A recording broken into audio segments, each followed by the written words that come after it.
तो देखिए, आपसे इससे पहले हमने जिस तरीके से जनता से जो सवाल पूछा उसका जवाब आपके सामने रखा।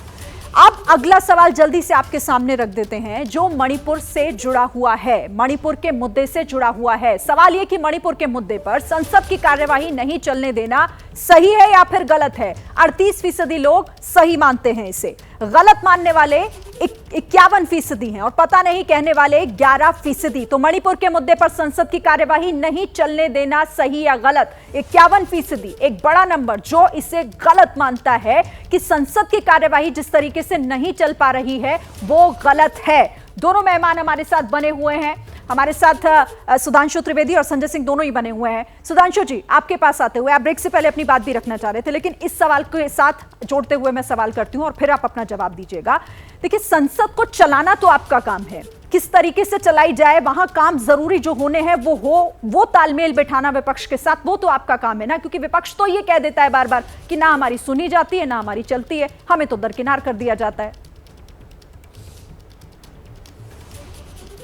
देखिए, ब्रेक से पहले संजय जी का जो वक्तव्य था उसके उत्तर में ही आपके सवाल का उत्तर भी आ जाएगा, पर उससे पहले मैं एक वाक्य अपनी तरफ से कहना चाहूंगा। अभी ब्रेक के दौरान आपके हेडलाइंस दिखाई गई, उसमें आखिरी हेडलाइन क्या थी कि आतंकी साजिश नाकाम की गई। ऐसी अनेक बार हेडलाइन हमने पिछले कुछ वर्षों में देखी है। जब इनकी सरकार थी तो आतंकी हमला हो गया इसकी खबर आती थी कि दिल्ली में हो गया, मुंबई में भी हो गया, नागपुर में, पुणे में, गुवाहाटी में, हैदराबाद में, चेन्नई में, लखनऊ में, फैजाबाद में, वाराणसी में, चंडीगढ़ में, सब जगह हो गया। चलती ट्रेन में धमाका हो गया, बस में धमाका हो गया, अब दक्षिण कश्मीर के 4 जिलों में रह गया, बाकी जगह यह खबर आती है कि आतंकी साजिश पुलिस ने नाकाम कर दी। यह सरकार की, मोदी सरकार की और गृह मंत्री जी की सक्रियता, सतर्कता का प्रमाण है। अब जो प्रश्न का उत्तर देता हूं, देखिए, आपने कहा ये कहते हैं कि इन्हें बोलने नहीं दिया जाता है। उससे पहले संजय जी ने बहुत जोश से कहा था, ये बताइए नियम 267 के तहत ये महंगाई और बेरोजगारी पे चर्चा करेंगे या नहीं। मैं संजय जी को याद दिलाना चाहता हूं, पिछले संसद सत्र में आप लोग इसी पे लाए थे 267। सभापति ने क्या बोला था? वो बजट सत्र था, बजट सत्र में आर्थिक विषय पर ही बोल सकते थे।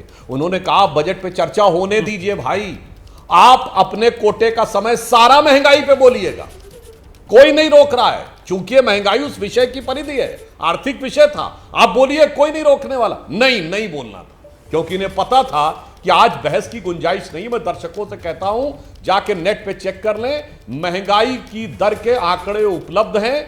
आज भी महंगाई की दर 4.5% है और जब हमने लिया था 2013 में देख लें 13% महंगाई दर थी और पूरे 50-60 साल के आंकड़े उपलब्ध हैं, कोई जाके चेक कर सकता है। इन्हें पता है कि बहस होगी तो दूध का दूध, पानी का पानी हो जाएगा। दूसरा, इन्होंने कहा किसान आंदोलन की बात, तो मान्यवर आम आदमी पार्टी की स्थिति सबसे हास्यास्पद है। कैसे कहते हैं हम तो किसान आंदोलन, किसान कानून का विरोध कर रहे थे, सरकार ने मेरी बात नहीं मानी। अरे क्या बात कर रहे हैं मान्यवर, आपकी पार्टी तो एकमात्र विधानसभा है जिसने किसान कानून को पास कर दिया था, तो विरोध कैसे कर रहे थे? मतलब पार्टी विरोध कर रही थी, पार्टी की सरकार ने पास कर दिया जी, तो अपनी पार्टी का मजाक बना दिया आप लोगों ने। हाँ, जब आपको लगा कि हालात बदल गए हैं तो आपने विरोध किया।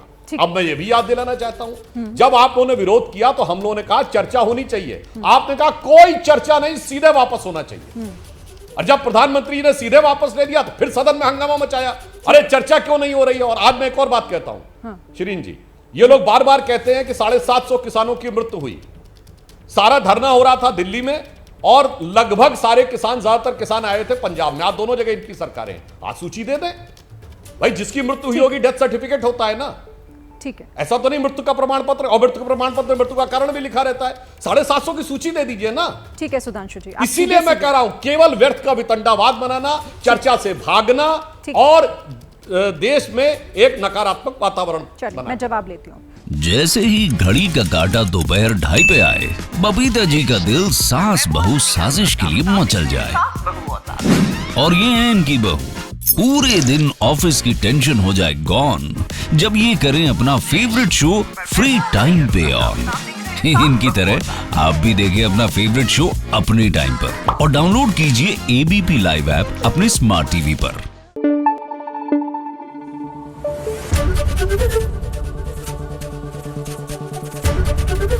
एबीपी न्यूज आपको रखे आगे।